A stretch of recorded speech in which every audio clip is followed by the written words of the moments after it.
surfaces around the venue here. And if you haven't had a chance to look at one yet, we really encourage you to do that. And not just look at it, but actually get your hands on and interact with the technology, because it's a very different user experience.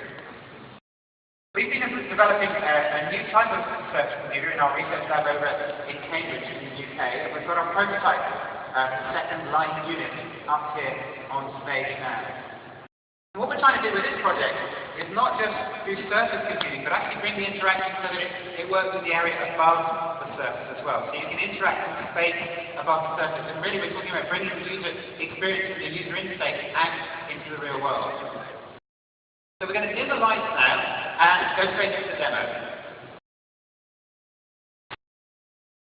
Okay, so we've seen a lot of multi-touch, exciting new multi-touch technologies at PDC this year.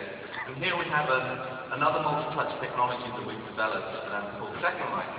Now, what Second Light allows you to do, what we're seeing here is a projection screen, and we've got a projector underneath that's projecting onto this surface. And there's also an infrared camera underneath that can sense as I'm interacting on the surface here.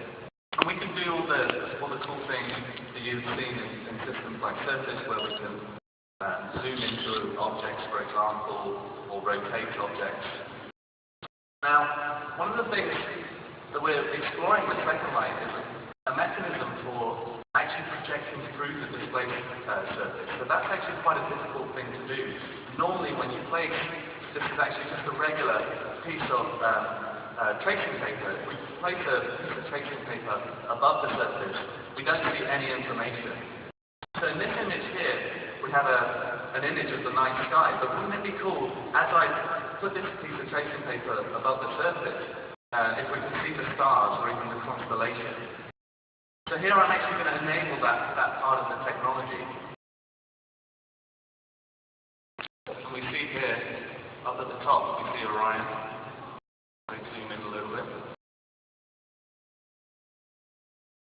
We see the rest of the constellation down here. Now notice that we're not actually seeing an image on the surface itself. It's actually just appearing on this tracing paper as I'm holding it above the surface. And we can zoom out and actually get a full overview of the constellation.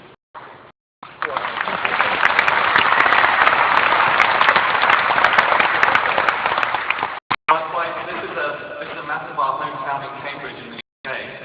If I want to reveal the street name,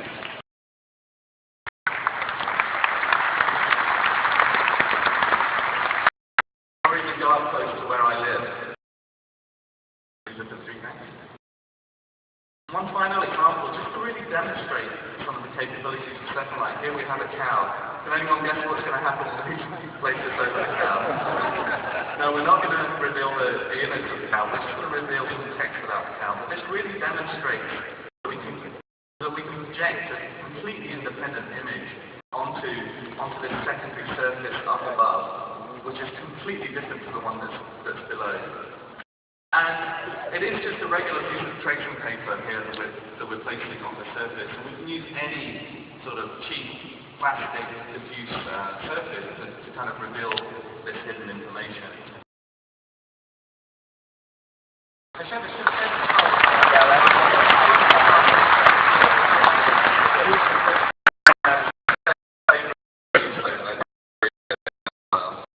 is a scroll.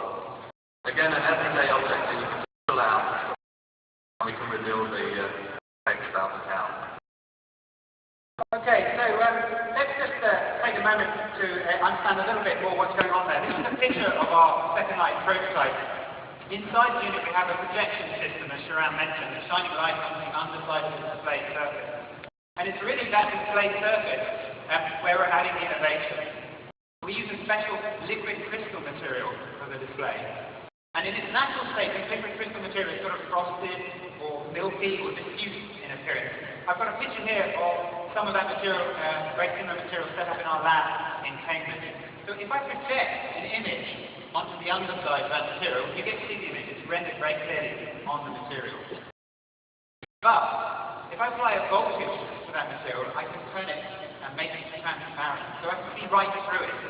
If I project an image from below when it's transparent, just like a sheet of glass, the image passes straight through. It's invisible. visible to the user. So what we do in Second Life is we're actually switching the display between these two states all the time. And in fact, if you switch it quickly enough, as you can see, we can make it so that you don't even see the switching. And that's what we're doing. This display is continually switching between those two states. And we synchronize the switching with the projection system and actually project two different images. Whenever the display is produced, we're projecting the first image, and that image that you see when you walk up and start using the unit. Whenever the display is in a transparent state, we're projecting a second image, a different image, and that image passes straight through. You don't see it unless, that is, you put a second diffuser above the surface, like a piece of tracing paper or a cheap bit of plastic with a diffuse finish. And that's how we reveal that extra information.